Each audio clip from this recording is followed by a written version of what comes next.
Hello guys, welcome back to my channel. My name is Grace and I'm so excited about this video I'm going to be sharing with you guys. And if this is the first time you are watching me live on my YouTube channel, I am saying a big welcome and thank you for tuning in.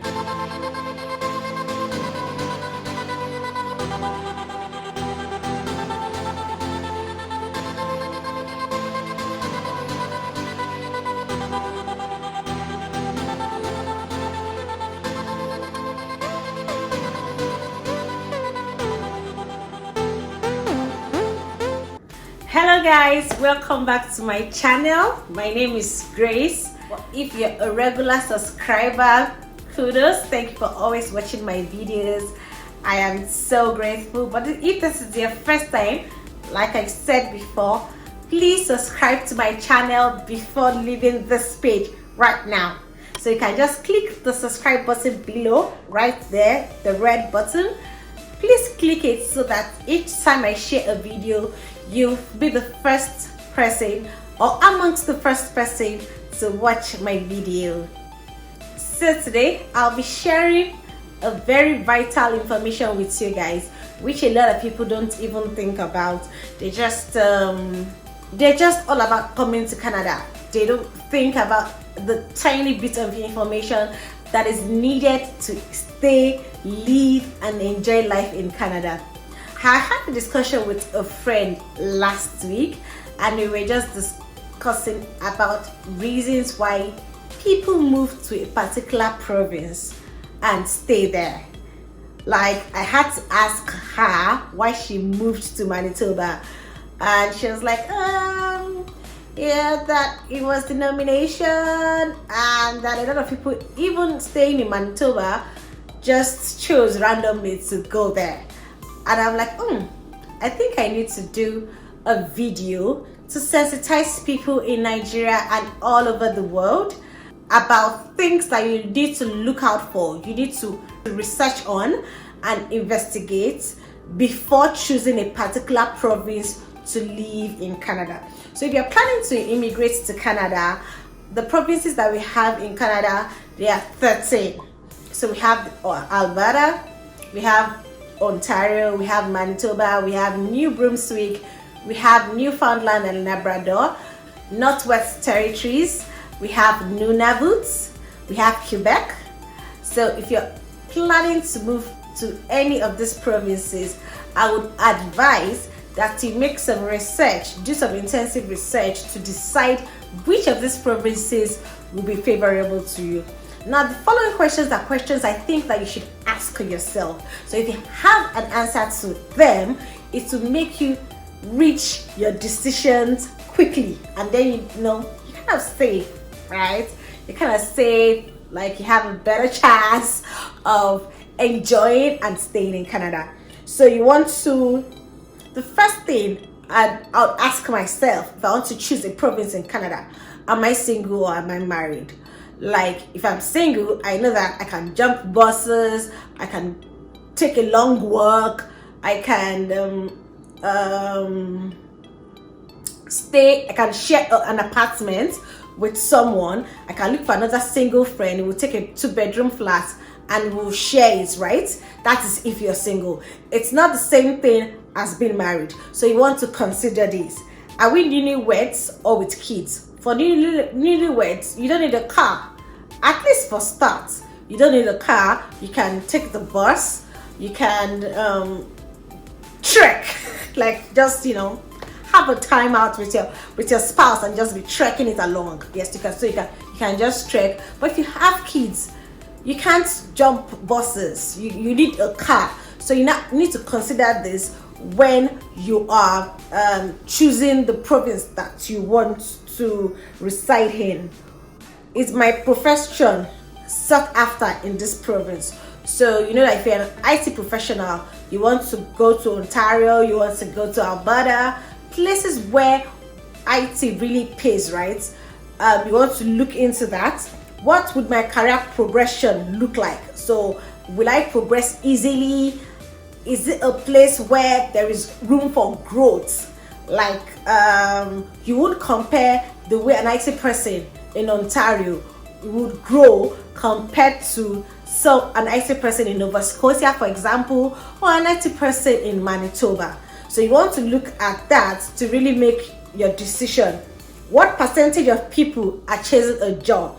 So, for example, if there is an opening in Alberta, Calgary, or Edmonton, for example, 100 people might be chasing a job, whereas in Ontario, 2,000 people can be chasing one job. So you want to look at that. What are my chances of easily getting a job, a very good job, in one province as compared to the other? So you want to weigh that option very well. Just like in every other country, so just like in Nigeria, you know that the rate at which people look for job in Lagos is different from the rate at which people look for jobs in Ibadan. So you want to really compare that and see which one would work out for you. Although depending on your kind of profession anyways, what is the cost of living or standard of living in that province? There are some provinces in Canada that are very, very expensive, like British Columbia, like Toronto, right?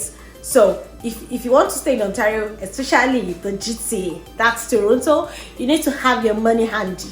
If you want to stay in British Columbia, Vancouver, you need to also have your money handy. So you need to weigh these options. Like, okay, so the standard of living, what I would buy for $200 in Calgary or in Edmonton is different from what I would buy for $200 in British Columbia. They aren't the same. And what I will also buy for $200 in Manitoba can't be compared to what I will buy for $200 in Calgary. So you have to weigh these options very well. What would my standard of living be like? How much is the mortgage if I want to get a house, if I want to buy a house eventually in Ontario? How much is it compared to the same type of house? How much is it the same type of house in Alberta? So you want to see like how well I would live. You know, standard of living is actually relative. If you have your money, oh yeah, why not? But then if you're still surviving in your first year, second year, third year, you want to really calculate everything well. Okay, I'm working, how much am I making? Is it enough to feed my family and still save? Is it enough to buy all that I need to have as a single person, as a married couple? Is it enough and we still have savings? So you want to see the standard of living of one province compared to the other, so you don't get stuck in a particular province. Another question that you should ask yourself: what is the minimum wage in that province? I have to say that Alberta is the highest paying province in terms of minimum wage in Canada. So Alberta will pay you $15 per hour, while Toronto will pay you $14. Manitoba will pay $12. So you want to weigh all these things to be sure that if I'm working per hour, this is how much I would earn. This is the standard of living of this province. This is what I can use this money to buy, and I can still save. So you have to check the minimum wage. There are some provinces in Canada that still pay $10. So you want to ask questions, you want to make your research, you want to be sure. At this point, I have to say that if you have any question to ask, please, you can drop them in the comment section and I will be glad to answer you as soon as possible. Another question you need to ask yourself is what is the goods and services tax in my proposed province? So you want to go to a province, you want to know, you need to know how much their GST and their HST tax is. And that means that if I go to a store and I buy something, or if I go to the drugstore, any retail shop and buy something, or even if it's a service that is being done, like I go to make my hair or make my nails, how much is the value added tax that will be charged off my account? So you have a province that is 5% and you have another that is high as 15%. So if you're going to buy things like $200, you know they are removing like $222.05 from your account. Whereas in another province, they would have just removed $210, right? Based on the $200 thing that you bought. So you want to be sure, because all these things reduces the effect of the dollar that you have in your hand at the end of the day, right? And you also need to know that all this reduces the effect of the dollar that you have. So you want to know the GST HST tax that each province deducts when you go shopping, when you use your card, when you pay for goods, when you pay for services rendered. Every of these things has GST HST attached to them, and it will be deducted from you.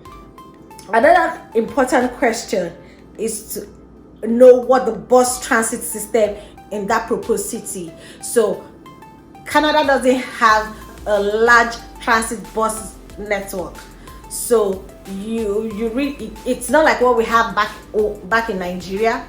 So it's not like what we have back in Nigeria, where you can just, take Marwa, take bike, take buses.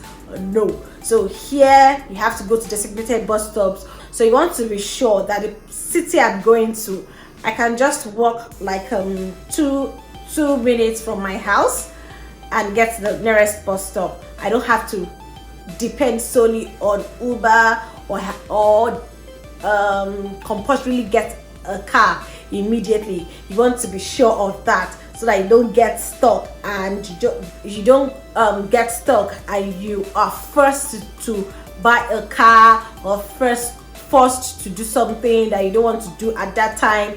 Just know the routes, the bus network that you have in your proposed city, and very importantly, how is the weather in that province.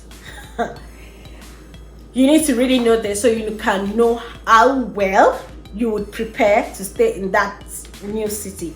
Now, the thing with weather is, if you can suit up, you can make it. But then you also need to know whether it is a -20 kind of weather during the winter, or a -50 kind of weather during the winter, like it's freezing. No, it's iced. So you want to know if, for example, you might not do well when it's extremely cold. So you want to know whether you should stay in a warmer city. We have some cities that the lowest they see during winter is -15, and then we have some cities that the lowest they see during winter is -20, right? And it can go as low as -50.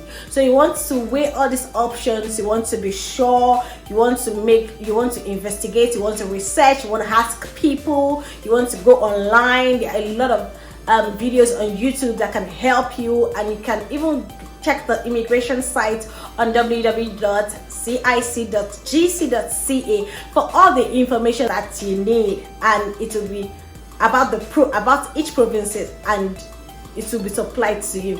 So before you make that move, before you move to that city that you want to move to, if you're not here through the provincial nomination, you want to weigh all these options and choose the best for you, yourself, and your family, so that you don't get stuck when you finally land in Canada. It's easy to save, but at the same time, if you are in the wrong city and not with a good job, you will end up spending as you earn. So if you want to really save, conserve money, be able to do something, and to be able to get that mortgage, you need to also look at the standard of living in that particular province that you're planning to immigrate to. Okay, now, have you subscribed to my channel? You haven't? So why not? Please subscribe to my channel, click the red button, and then any question you have, I will be willing to answer them in my comment section. But if you don't have, let's interact, engage me, let's talk about these things. All right, until I come your way again, hello.